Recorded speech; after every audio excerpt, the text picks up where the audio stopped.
नमस्कार, आप देख रहे हैं न्यूज इंडिया। आपके साथ मैं हूं अभिषेक। बड़ी खबर आपको बता दें, उत्तर प्रदेश में सीट बंटवारे से जुड़ी एक बड़ी खबर।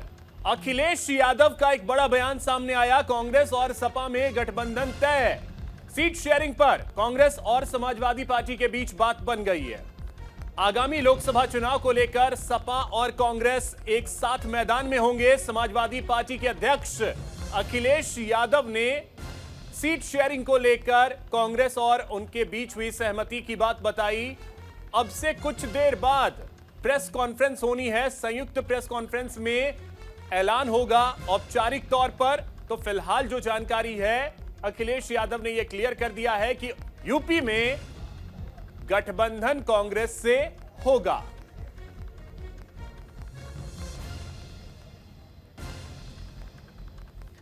तो आपको बता दें कि समाजवादी पार्टी और कांग्रेस के बीच गठबंधन अब तय हो गया है। दोनों पार्टियां साथ मैदान में होंगी। थोड़ी ही देर में एक संयुक्त प्रेस कॉन्फ्रेंस के जरिए औपचारिक तौर पर इसका ऐलान कर दिया जाएगा कि सपा और कांग्रेस इस लोकसभा चुनाव में एक साथ मैदान में होंगे। हालांकि देखिए, उत्तर प्रदेश के ये दो लड़के इससे पहले भी विधानसभा चुनाव में साथ आए थे, अब लोकसभा चुनाव में साथ हैं। सीट शेयरिंग पे भी कोई विवाद नहीं है। सीट शेयरिंग पूरी अच्छी तरह हो गई। अभी आपको जब प्रेस करेंगे दोनों पार्टी के नेता, तो आपको पूरी जानकारी मिल जाएगी। शेयरिंग तो देखिए, सीट शेयरिंग पर कोई दिक्कत नहीं है, सब कुछ तय हो गया है, ये कहा अखिलेश यादव ने। और इंतजार इसी चीज का था, इस अलायंस को, क्योंकि लगातार इस तरीके की खबरें आ रही थी कि मुश्किलें इस अलायंस की बढ़ती जा रही हैं क्योंकि सीटों के बंटवारे पर सहमति नहीं बन रही है। लेकिन अब अखिलेश यादव ने यह क्लियर कर दिया है कि सीट शेयरिंग को लेकर कोई दिक्कत नहीं है।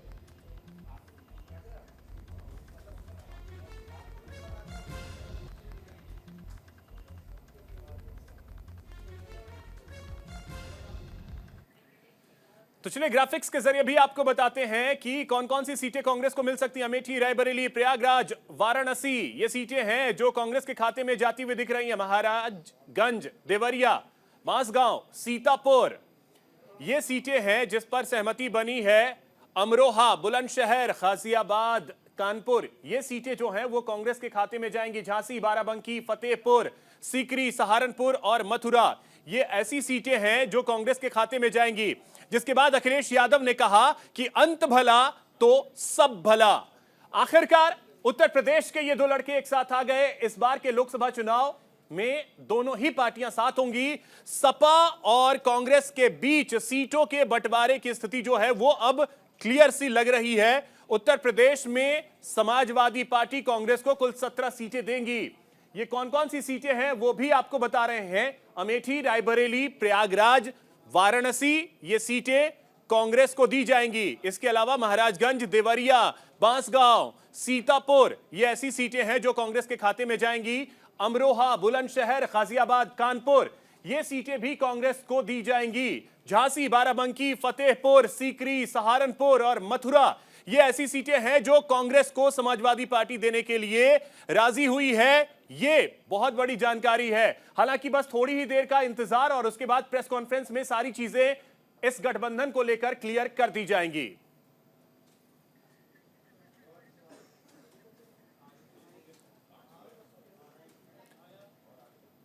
तो चलिए इसी खबर पे और अधिक जानकारी के साथ हमारे सहयोगी विवेक तिवारी जी हमारे साथ लखनऊ से जुड़ रहे हैं। फिलहाल वो उसी जगह पर मौजूद हैं जहां से संयुक्त प्रेस कॉन्फ्रेंस होने वाली है। विवेक जी, सीटों के बंटवारे का फॉर्मूला तय हो गया?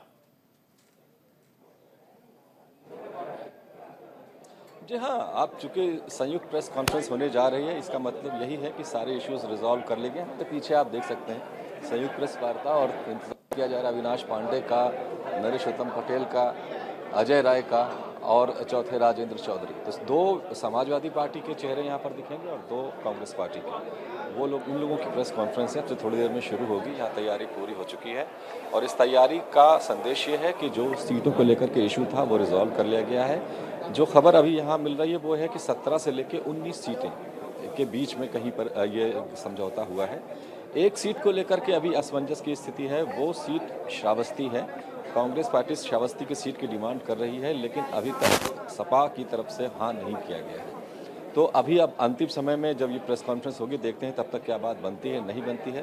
फिर भी कहीं ना कहीं ऐसा लग रहा है कि दोनों ने समझौता कर लिया है कि साथ मिलकर लड़ना है। 7 साल के बाद 2017 में दोनों पार्टियों के बीच में अलायंस हुआ था। राहुल गांधी तब अध्यक्ष हुआ करते थे और समाजवादी पार्टी के अध्यक्ष अखिलेश यादव हुआ करते थे। विधानसभा का चुनाव था और नतीजा बहुत अच्छा नहीं गया था। 47 सीट दोनों को मिली थी मिला करके विधानसभा चुनाव में। तो एक बार फिर से दोनों दल साथ आए हैं और बहुत नाजुक मौका है ये। बात बिगड़ते बिगड़ते बनते फाइनली अब एक सलूशन पर पहुंची है। थोड़ी देर में वो सबके सामने आ जाएगी कि कौन सी सीटें हैं और कितनी सीटें हैं। तो अब इतना ज़रूर है कि समाजवादी पार्टी के जो अध्यक्ष हैं अखिलेश यादव, वो लीड करेंगे इंडिया अलायंस को उत्तर प्रदेश में, इसमें कोई शक नहीं है। 17 या 19 सीटें कांग्रेस को मिलेंगी और बाकी की जो 60-61 सीटें हैं उस पर समाजवादी पार्टी के प्रत्याशी रहेंगे। ये बिल्कुल तय है। सीटें कौन सी होंगी, 1-2 सीटें जो हमने अभी दर्शकों को दिखाया है उसमें से हो सकता है 1-8 सीटों का हेरफेर और हो जाए, लेकिन मोर और लेस वही सीटें हैं जो हम दर्शकों को बता रहे हैं। ठीक है। एक और चीज विवेक जी, एक सीट और अगर उसका भी थोड़ा सा आप जिक्र करें, वाराणसी को लेकर के क्या स्थिति है? क्योंकि कल जो लिस्ट आई उसमें वाराणसी से सपा ने कैंडिडेट अनाउंस कर दिया। अब खबर है कि वो सीट कांग्रेस को दी जाएगी। बिल्कुल, आपकी जानकारी बिल्कुल सही है। वहाँ पर अखिलेश यादव ने कल जो डिक्लेयर किया था उसमें अपना प्रत्याशी सुरेंद्र पटेल वहाँ से उतारा था, लेकिन अब जो दोनों के बीच में समझौता हुआ है, बनारस की सीट कांग्रेस को दी जा रही है। ये मेरे पास जानकारी है। अब से थोड़ी देर में ये औपचारिक तौर पर इसकी पुष्टि हो जाएगी, लेकिन जो खबर है वो ये है कि वाराणसी की सीट से अखिलेश यादव अपना प्रत्याशी वापस ले रहे हैं, वो सीट कांग्रेस को दी जाएगी। तो वो एक बड़ा मसला था उस सीट को लेकर के, लेकिन वो रिजॉल्व हो गया। ये माना जा रहा है कि अखिलेश यादव ने एक बार्गेनिंग टैक्टिक्स या प्रेशर टैक्टिक्स के तहत कल अपने प्रत्याशियों का ऐलान किया, उसमें बनारस की सीट डाल दी ताकि कांग्रेस जल्दी से जल्दी समझौते को लेकर के आगे बढ़े, क्योंकि टाल मटोल चल रही थी काफ़ी दिनों से। राहुल गांधी की यात्रा जब लखनऊ में पहुंची है तब तक उम्मीद की जा रही थी कि कोई ना कोई अनाउंसमेंट हो जाएगा दोनों दलों की तरफ से, लेकिन वो हो नहीं पाया। राहुल की यात्रा अब कानपुर पहुँच गई है, ब्रेक है 2 दिन का। तो अब जब ये फाइनल हो गया है, दोनों के बीच में समझौता हो गया है एक तरह से, अभी घोषणा हो जाएगी। इसका मतलब ये है कि अखिलेश यादव राहुल गांधी की न्याय यात्रा में, जो मुरादाबाद के बाद 2 दिन बाद मुरादाबाद से शुरू होगी, उसके बाद कहीं ना कहीं अखिलेश यादव राहुल गांधी के साथ उस यात्रा में दिखाई देंगे। तो विवेक जी, ये जो गठबंधन हुआ है, सीटों का फॉर्मूला जो तय हुआ है यूपी में, क्या हम माने कि इस अलायंस के लिए एक संजीवनी का काम कर सकती है? क्योंकि अभी तक की स्थिति इस अलायंस की यही रही है कि बंगाल में सब कुछ खत्म होता दिखा, बिहार में नीतीश कुमार छोड़कर हट गए, दिल्ली और पंजाब में अगर बात करें तो आम आदमी पार्टी लगातार प्रेशर डाल रही है कि हम यहां पे अकेले मैदान में उतर जाएंगे। तो ये यूपी में समझौता होना शायद, क्या आपको लगता है कि ये संजीवनी का काम करेगी इस अलायंस के लिए? बिल्कुल, एक जो मिथक बना हुआ था कि जहाँ जहाँ राहुल गांधी जाते हैं वहाँ अलायंस टूट जाता है, ये बात भारतीय जनता पार्टी की तरफ से ज़ोर शोर से कही जा रही थी और बड़े बड़े नेता इस बात को कह रहे थे। उत्तर प्रदेश में स्थिति वैसे ही बन रही थी। आरएलडी तो समाजवादी पार्टी के हाथ से निकल ही गई है, लेकिन समाजवादी पार्टी और कांग्रेस के बीच में अलायंस हो गया है, तो कहीं ना कहीं उस मिथक को, उस गिमिक को दोनों ने तोड़ने की भी कोशिश की है। नतीजा कितना होगा, कितना बेहतर होगा, नहीं होगा, ये अभी कहना मुश्किल है। लेकिन हाँ, ये जो बात चल रही थी कि जहाँ राहुल गांधी जाते हैं वहाँ गठबंधन टूट जाता है, तो वो उत्तर प्रदेश में ऐसा नहीं हुआ। हालांकि चाहे वो पंजाब की स्थिति हो, दिल्ली की स्थिति हो, या फिर आप बिहार की स्थिति से इसकी तुलना करें, तो एक फर्क जरूर है कि इन विवेक जी, एक सेकंड में आपको रोक रहा हूं। इस समय राजभर कुछ बोल रहे हैं, वो सुनवाते हैं पहले।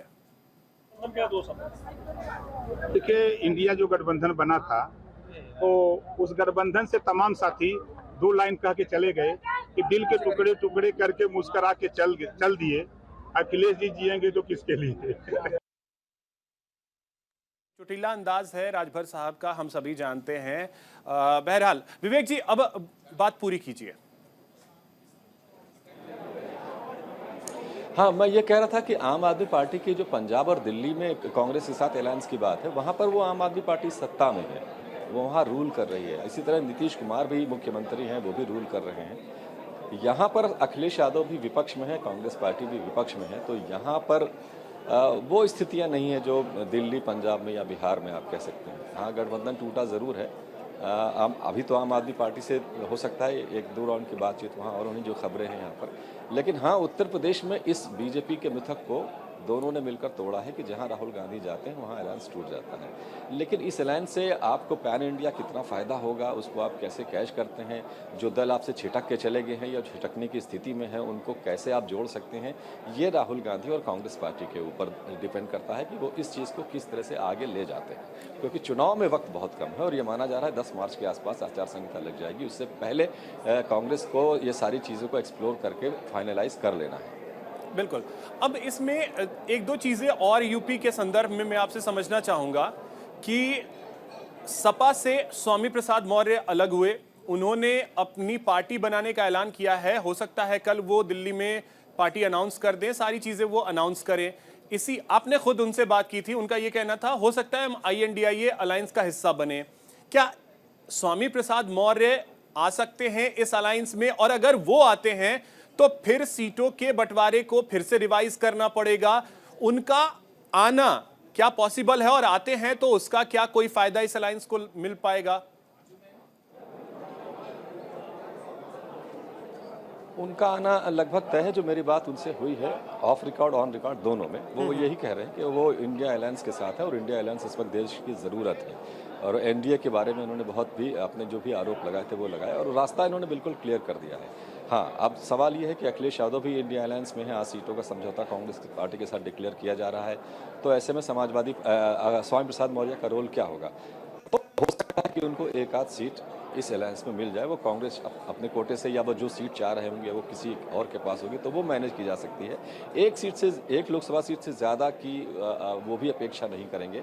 और जो उम्मीद की जा रही है कि उनके जो बेटे हैं उत्कृष्ट मौर्य वो इलेक्शन लड़ना चाहते हैं, तो हो सकता है कि उनको किसी सीट से एकोमोडेट कर लिया जाए स्वामी प्रसाद मौर्य अगर आते हैं इस अलायंस में। वैसे मुमकिन है, पूरी तरह से जो बातें उनकी थी उनसे यही लग रहा था कि वो इस इंडिया अलायंस को ज्वाइन करेंगे। कल अपनी पार्टी को अनाउंस करने के बाद वो फिर इंडिया अलायंस की तरफ अपनी सारी बात कर देंगे। कांग्रेस से उनकी बात हो चुकी है, ऐसा लग रहा है। बिल्कुल। अब एक चीज और विवेक जी, अलायंस तो चलिए हो गया, लेकिन इस बीच जो खटास आई है, हमने देखा है कि आपस में नेता भी उलझते दिखे हैं, चाहे वो कांग्रेस के हों या सपा के हों। एक दूसरे के लिए बयानबाजी अपने चरम पर अब पहुंचती नजर आ रही थी। कार्यकर्ता क्या इस चीज को एक्सेप्ट कर पाएंगे? नेता अंदर खाने क्या इसे एक्सेप्ट कर पाएंगे? ये बहुत महत्वपूर्ण सवाल किया। दरअसल यही पूरे समझौते की ताकत का राज है। क्या ऐसा होगा? क्योंकि 2017 में तो ऐसा नहीं हुआ।